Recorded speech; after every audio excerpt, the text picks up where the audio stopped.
देंगे। बीजेपी होती तो बस ऐसे करती। अगर आप पिछले 6-7 साल को देखें तो हर इंडस्ट्री में उन्हीं 4-5 लोगों की मोनोपोली बन रही है।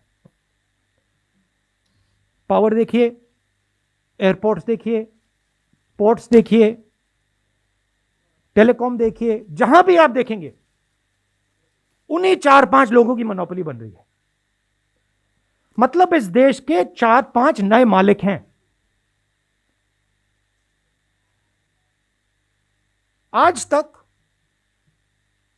एग्रीकल्चर में, खेती में मोनोपोली नहीं थी। आज तक हिंदुस्तान के खेतों का फायदा किसानों को जाता था, मजदूरों को जाता था, मिडिल क्लास को जाता था, गरीबों को जाता था। कैसे?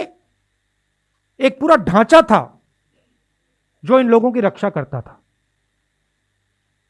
उसमें मंडियां शामिल थीं, उसमें एसेंशियल कमोडिटीज एक्ट शामिल था, उसमें लीगल सिस्टम शामिल था।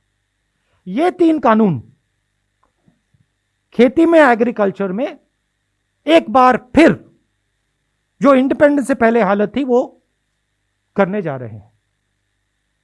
4-5 लोगों के हाथ में पूरा का पूरा एग्री हिंदुस्तान की खेती का ढांचा नरेंद्र मोदी जी दे रहे हैं।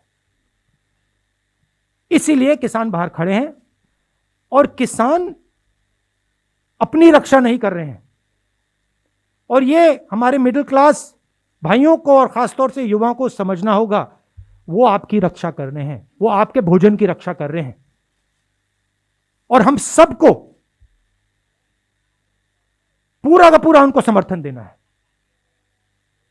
ये हिंदुस्तान की रियलिटी है। 10 बार बात हो गई, 9 बार बात हो गई, वो उसको सरकार घसीटती जा रही है। तो रियलिटी किसान जानते हैं।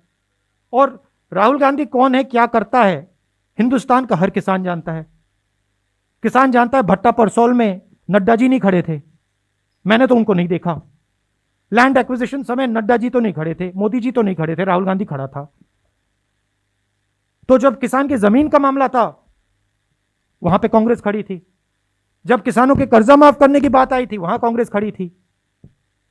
नड्डा जी कहां थे? मैं ना नरेंद्र मोदी से ना इन लोगों से डरता हूं, मुझे कोई फर्क नहीं पड़ता। ठीक है, मैं साफ सुथरा आदमी हूं, मुझे ये छू नहीं सकते। बात समझिए। हां, गोली से मार सकते हैं वो अलग बात है, मगर छू नहीं सकते। और मैं देशभक्त हूं, मैं अपने देश की रक्षा करता हूं। ठीक है, और मैं करता जाऊंगा। मैं अकेला खड़ा हो जाऊंगा, पूरा देश अलग से दूसरे साइड हो जाएगा, मगर मैं अकेला खड़ा होकर खड़ा हो जाऊंगा, मुझे कोई फर्क नहीं पड़ता। ये मेरा धर्म है, मैं उनसे भी ज्यादा फैनेटिक हूं। ठीक है, और यहां क्या हो रहा है, जिस चीज के लिए देश लड़ा था 70-80 साल पहले, वो फिर से हो रहा है। आज मेरी बात मत मानो, जब गुलाम बन जाओगे तो फिर मानना।